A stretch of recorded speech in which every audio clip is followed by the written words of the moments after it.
करण्याची वेळ येत आहे. नेमकं याच्यामध्ये कोणाचा हात आहे आणि का तिकीट कमी होत नाही? व आपण सर्वांना माहिती आहे, या वास्तूसमोर वेगवेगळे आंदोलन झाले. ताला ठोको आंदोलन झाला, आजचा फार मोठा धरणे आंदोलन झाला, पुढेही राज्यव्यापी आंदोलन होणार आहेत. हे या नगारा वास्तूला ताला आंदोलन हे अतिशय दुर्दैवाची बाब आहे समाजासाठी, कारण या वास्तूचं लोकार्पण देशाच्या पंतप्रधानांनी केलं. आज आम्ही 25 तारखेपासून सतत जिल्हा नियंत्रण समितीचे अध्यक्ष तथा जिल्हाधिकारी यांच्याकडे वारंवार आम्ही पत्र दिलेले आहे की या ठिकाणी पोहरादेवी येथे येणारा भाविक भक्त हा गोरगरीब सामान्य आहे.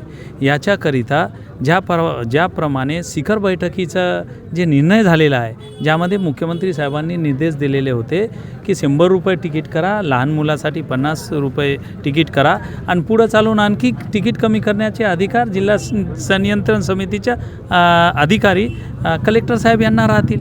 परंतु असं झालेलं आहे, एवढे मोठे मोठे आंदोलन करून या प्रकरणामध्ये कोणाचा तरी एक मोठा हात आहे. मुख्यमंत्री आदरणीय फडणवीस साहेब यांच्याकडे वारंवार या कंपनीचे अल्फा कंपनीचे जे डायरेक्टर आहे ते वारंवार जाऊन बसतात आणि त्या ठिकाणावरून एखाद्या OST मार्फत वारंवार जिल्हा संनियंत्रण समितीचे अध्यक्ष कलेक्टर साहेब यांच्याकडे ते वारंवार तिथून फोन प्रेशर हे आणायला लावतात. नेमका तुमचा रोग कोणता OSD आहे? आता आम्हाला 1-2 दिवसामध्ये आम्ही त्या ठिकाणी जाणार आहोत, साहेबांनाच आम्ही सांगणार आहोत आणि त्या ठिकाणावरून आम्हाला एवढं माहीत झालेलं आहे की प्रचंड दबाव मुख्यमंत्री साहेब यांच्या OSD कडून त्यांच्यावरती येत आहेत. परंतु कोण OSD आहेत याचा पत्ता आम्ही या 2-4 दिवसामध्ये नावच आम्ही जाहीर करणार आहोत. आता आमची एकच मागणी आहे, ही जे कंपनी आहे नगारा चालवणारी याची तातडीनं चौकशी करून यांनी जे नगाऱ्याचा धिंगाणा आतमध्ये केलेला आहे त्याची ताबडतोब सहनियंत्रण समितीच्या लोकांनी चौकशी करावी आणि 200 रुपयावरून ताबडतोब 100 रुपये तिकीट करावी.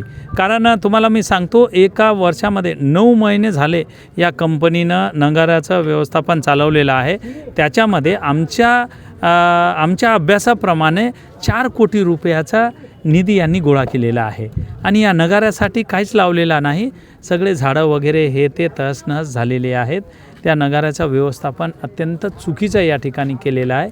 या ठिकाणी येणारा भाविक भक्त माझा आणि कबीरदास महाराजाकडे येऊन सगळ्यांची एकच विनंती असते की महाराज, आम्ही फार दुरून आलोत, आम्हाला 200 रुपये तिकीट परवडत नाही. एका घराचे आम्ही 9 लोक येत आहोत आणि 1800 रुपये चालले.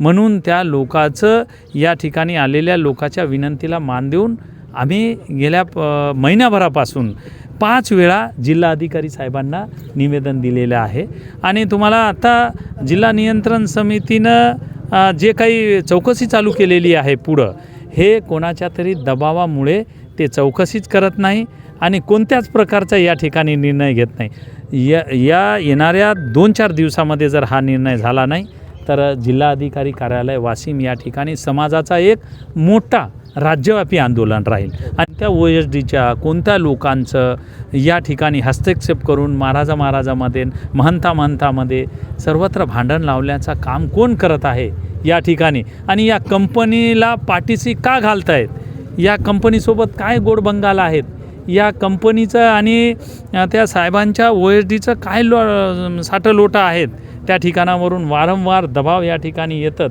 त्याचा पत्ता आम्ही लवकरच काढणार आहोत आणि आम्ही मुख्यमंत्री साहेबांना भेटून मुख्यमंत्री साहेबांकडून एक सकारात्मक निर्णय या ठिकाणी येऊन ताबडतोब 100 रुपये तिकीट कसं होईल याच्यासाठी आम्ही साहेबांना भेटणार आहोत लवकर.